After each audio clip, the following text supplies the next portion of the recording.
And now for a little something different.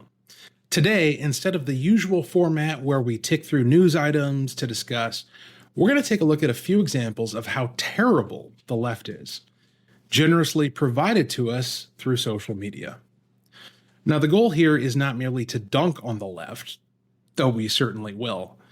The goal is to understand the minds of the hard left so that we might better combat them both in the culture and politically. The fact of the matter is, there's no real reason why normal, productive, patriotic Americans should be losing any battles to the left. We have an advantage over them that they cannot combat and that they will never have over us. We just need the conviction to wield it. Also, for X subscribers, YouTube channel members, and audio podcast subscribers, look for today's edition of The Smoke-Filled Room, a supporter-exclusive bonus show where I veer off into expanded topics that don't always fit the mold. Today, I'm going to offer my spoiler-heavy review of the new James Gunn Superman film, with a particular emphasis on its cultural and political messaging. There's been a lot of heated debate online about this movie, some of it triggered by Gunn himself after he claimed that the film is political and about immigration and kindness. But I don't think folks are discerning the real meaning of the story's themes. I've seen it twice, and it wasn't woke at all. In fact, it did something I never expected to see in a modern Superman film. It brought back the American way. Become a supporter today for access to my breakdown. Welcome to Closing Argument. 4, 3, 2. Closing Argument with Walter Hudson. Though it may not seem like it if all you see from me is my X feed, which is usually full of sharp jabs at my political opponents, I truly do pick my battles. I ignore far more leftist criticism than I respond to. Far more.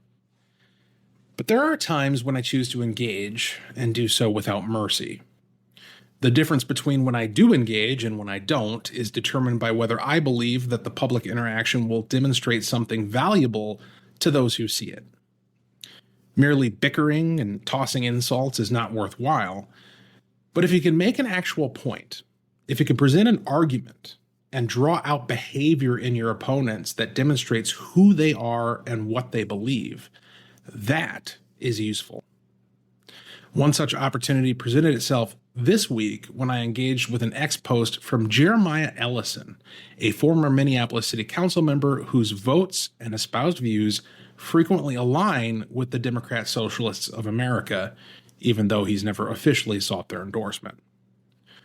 Jeremiah is the son of Minnesota Attorney General Keith Ellison, and he was one of the leading voices promoting the effort to defund the police here in Minnesota in the wake of the George Floyd riots in 2020. The interaction between him and I is noteworthy because he's not just some fringe activist. He's a former elected official. He's a well-known and well-respected figure within the Democrat Party here in Minnesota, and his views and actions are indicative of what many within his party believe and who they are. But before we get to that, some context is in order. So all this started with an interview that former Minnesota Congressman and potential gubernatorial candidate Dean Phillips recently had on CNN. Asked about whether the Democrat Party's big tent was big enough for avowed socialists like New York City mayoral candidate Zohran Mamdani, Phillips' answer was, to his enormous credit, no. Take a look. And, you know, one of the things that I guess one of the questions here is the current DNC chair, Ken Martin, fellow Minnesotan, used you as an example in saying the party is a big tent. It can welcome people from different ideological, geographic perspectives. I think he used the example of you couldn't win a race in Ilhan Omar's district and she couldn't win a race in yours. Is there room for you and Mamdani in the Democratic Party? You know, I think it's a fine question. I think it's one that many Republicans have been asking about whether there's room for traditional conservatives in a party now led by MAGA Republicans like Donald Trump. The answer ultimately, I think, is no. We do share many of the same values. In fact, most Americans share a lot of the same values. But as a political party, yes, you want diversity. You want some differences of opinion, perspective, life story, politics, and experience. But when you have socialists in the Democratic Party, I don't know how anybody could argue that would be beneficial for the party or for the country. Therein lies the great challenge. Same thing on the right, Omar. Is MAGA the future of the Republican Party? If it is, there is going to be a new, grand, successful third party in America because the overwhelming majority of Americans want neither far left or far right politics. They want decency, they want common sense, competency, and cooperation. And no party right now is elevating candidates who represent those ideals. Setting aside the moral equivocation that Phillips fallaciously makes between socialists and Americans who simply want to make America great again, there's really no comparison between those two groups whatsoever. One is good, healthy, productive, virtuous, and the other is demonstrably evil and aligned with an ideology that has killed as many as 100 million people in the last century. But setting that aside, Phillips' point here is obviously well considered and aligned with basic human decency. No, you shouldn't have room in your party for people who want to seize the means of production, as Mamdani has said. You shouldn't have room in your party for people who want to globalize the Intifada, language which Mamdani has refused to condemn.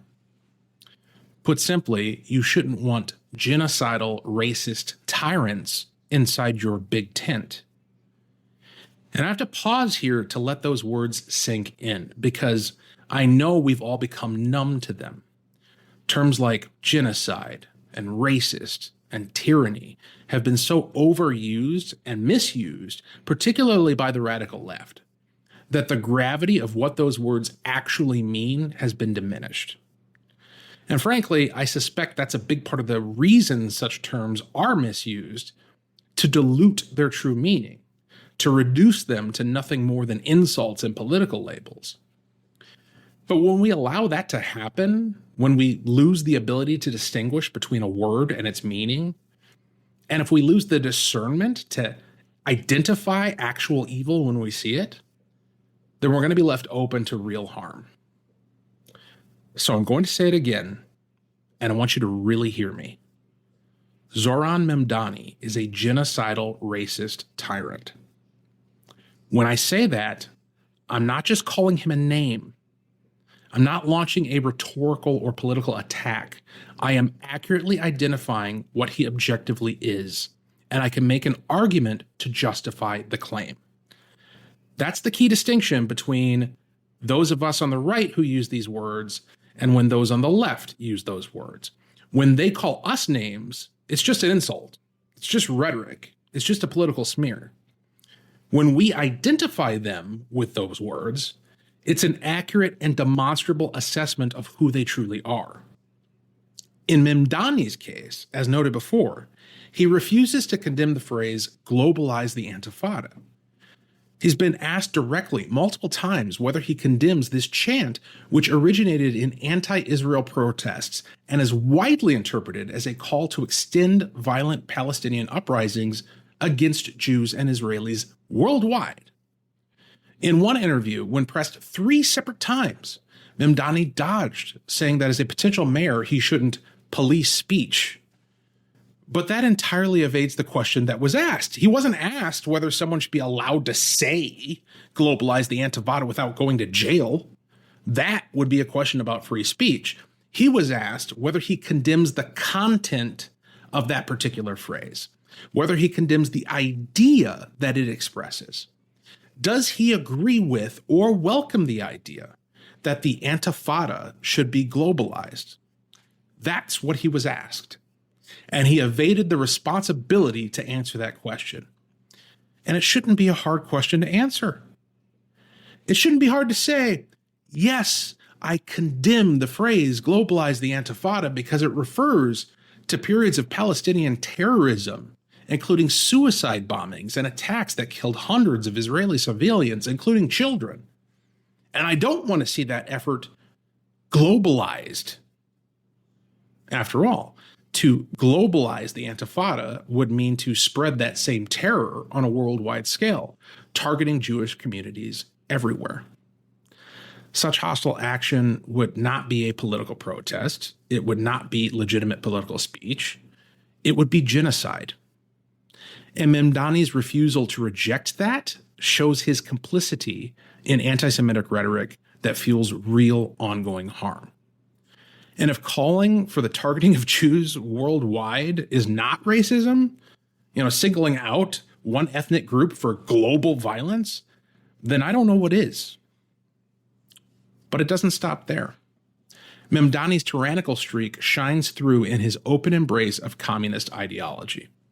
In a resurfaced 2021 video from a Democrat Socialists of America conference, he explicitly stated that, quote, "the end goal is seizing the means of production," unquote.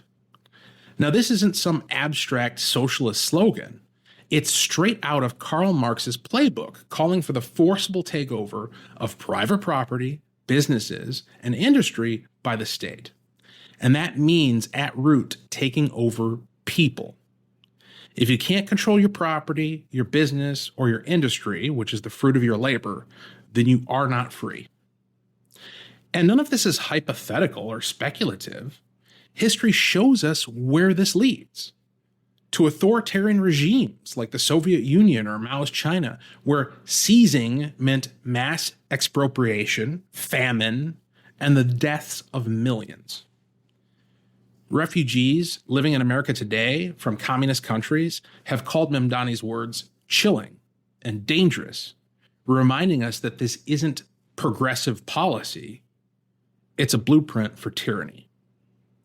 As a New York Assembly member and now a mayoral candidate, Mamdani wants to bring this to New York City, defunding the police, taxing white neighborhoods to redistribute wealth, and even government-run grocery stores. Now, that's not a democratic republic, that's coercive control, where the state dictates who owns what and silences opposition. None of this is debatable. None of this can be argued. It's all objective, all factual, all substantiated, and all true. It doesn't just tell us what Mamdani believes, it tells us who he is.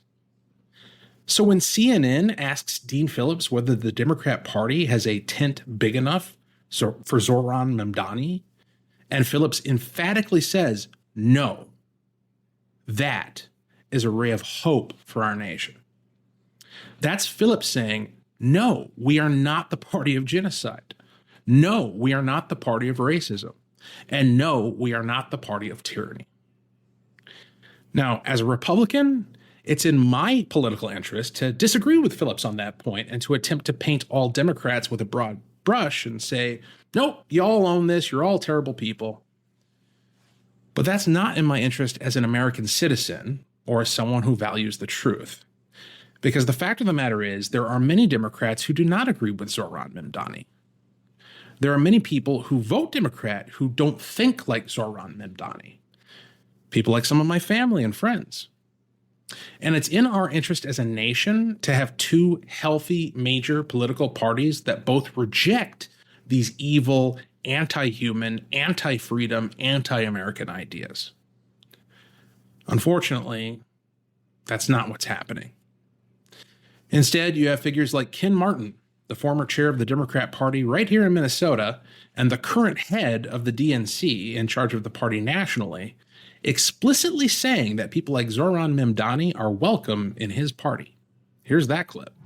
What about concerns from some of your Jewish colleagues in particular about him not outright condemning the phrase globalize the Intifada in a recent interview? Some of your Jewish colleagues have said that that could be very disturbing, potentially dangerous. Do you agree with that? You know, there's no candidate in this party that I agree 100% of the time with, to be honest with you. There's things that I don't agree with Mamdani that he said. But at the end of the day, I always believe, as a Democratic Party chair in Minnesota for the last 14 years, and now the chair of the DNC, that you win through addition. You win by bringing people into your coalition. We have conservative Democrats. We have centrist Democrats. We have labor progressives like me. And we have this new brand of Democrat, which is the leftists. And we win by bringing people into that coalition. And at the end of the day, for me, that's the type of party we're going to lead. We are a big tent party. Yes, it leads to dissent and debate, and there's differences of opinions on a whole host of issues. But we should celebrate that as a party and recognize at the end of the day, we're better because... Two things are noteworthy here. Obviously, the most shocking thing is that Martin is saying a genocidal racist tyrant is welcome in his party. But the other thing that's really telling here is that he doesn't just specify Mamdani. He categorizes Mamdani and gives people like him a name. That label is leftist. Martin says that leftists are part of the Democrat Party coalition. And in the context where he's saying that, where he's talking about an avowed socialist who wants to seize the means of production, Martin is acknowledging that Mamdani is the standard bearer of the left. I mean, he might as well be saying, hey, if you look up leftist in the dictionary, you're going to see a picture of Zohran Mamdani along with a description of everything he says and believes. That's the left. Not according to me, but according to Ken Martin, according to the current chair of the Democrat National Committee. And that's remarkable. Now, I say all of that just to lay the groundwork for what we're really here to talk about. All of that, everything we just talked about, was just context. So Dean Phillips has his interview with CNN, where he says Mamdani and other socialists should not be included in the Democrats' big tent. That's where Jeremiah Ellison comes in. He takes to X, where he posts the video of the interview along with this comment, quote, "People like Dean love to say neither far right nor far left, but never want to name which left ideas they think are equal to which right-wing ideas. The far left equals healthcare for all, housing is a human right. Far right equals racial purity, no rights for workers. Dean stands for nothing," unquote. Now, there's a lot to break down in that comment, and I could spend an entire episode just dissecting that.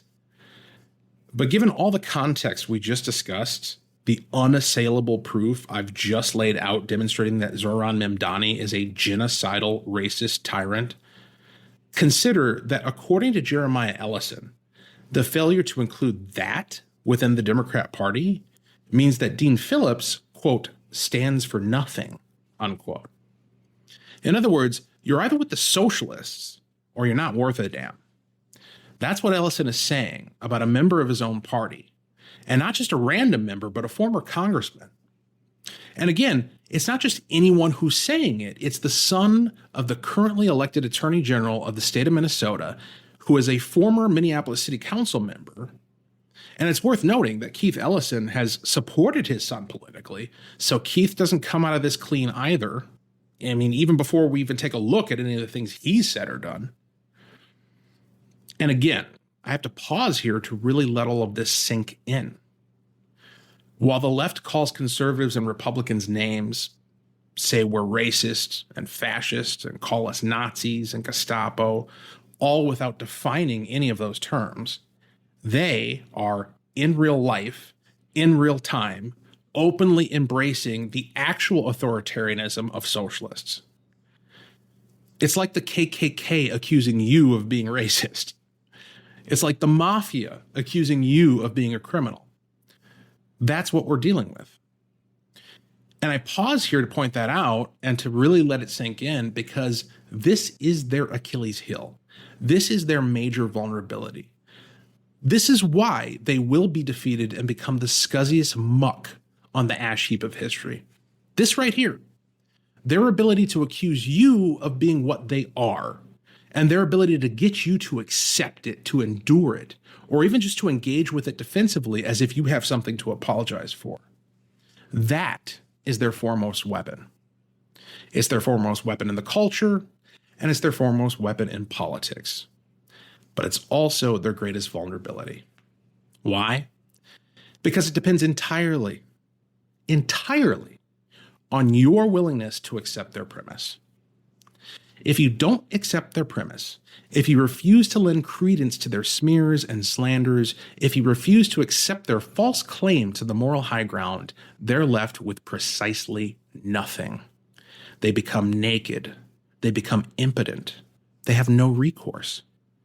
And that's what I want to demonstrate to you today by taking you through this back and forth that Jeremiah Ellison and I had on X. So I responded to Ellison and focused in on one thing in particular, his ludicrous claim that the so-called far right seeks racial purity. I said, I guess that's why I've been endorsed by the Minnesota GOP for state office twice and elected both times. What an absolute clown. If racial purity were an actual value on the political right, I would be the last thing they'd tolerate. In my time, I have actually encountered real white supremacists. And I'm not talking about people who have the audacity to say things like children should have fathers or timeliness is a virtue. I'm talking about dyed-in-the-wool, card-carrying white supremacists, unashamed, who actually subscribe to an ideology of racial purity. Folks like Richard Spencer. You know what alt-right Richard Spencer is more afraid of than anything else in the world? Me. People like me. My children. Why? Because we're mixed race. My dad is black. My mom is white. I mean, if you were to look up racial purity in the dictionary, my picture might be there just to show its opposite. I mean, you don't get any less racially pure than me. In fact, I'm fairly certain that the only thing I'm not is Asian, but I wouldn't be surprised if I were wrong. And yet, for some reason, strangely enough, I'm a welcomed figure within the Republican Party of Minnesota. Not only that, but elected within my caucus to be an assistant caucus leader, appointed to the vice chairmanship of the House Judiciary Committee. And by the way, who was I appointed by? The likewise biracial female speaker of the Minnesota House, Lisa Damuth, who's a conservative Republican. So this idea expressed by Ellison that racial purity has any place in right-wing politics is utterly and objectively absurd. And look, I'm not saying that you can't scour the earth and find some hillbilly somewhere who both votes Republican and agrees with Richard Spencer. But you know what we don't do? We don't elect that guy as mayor of New York City or as a city council member in Minneapolis. We don't have our chair of the Republican National Committee on national television saying that Richard Spencer is welcome inside of our big tent. On our side, the fringe truly is the fringe. While on the Democrat side, the fringe is in charge. And that's the great irony of Ellison's post. As he's accusing the right of embracing crazy extreme ideas, he's doing so while defending a candidate, Zohran Mamdani, who is a genocidal, racist tyrant. I mean, that's a hell of a self-own. But setting that aside, let's get back to highlight the tactic that the left uses of accusing you of being terrible in the hope that you'll accept their premise and get all defensive. Ellison responded to my post. Now, did he respond with an argument? Did he demonstrate that Republicans actually value racial purity? Did he provide supporting evidence for that conclusion? Of course not. Instead, he said this, quote, "Yes, you're a black face that spews their ideology, a perfect token," unquote. Wow. Okay. So first of all, let's recognize this for what it is at its core. It's just name calling. That's it. And that's quite literally the best Ellison can do because he doesn't have an actual argument, and he knows it.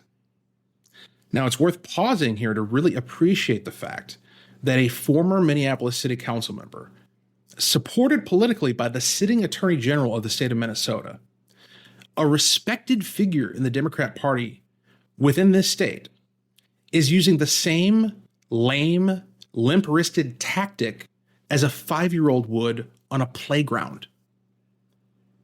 That's all he's got. And we should really bask in how pathetic that is. But there's a larger and more important observation here. Consider the logical inconsistency between Ellison's original statement and this weak follow-up rebuttal.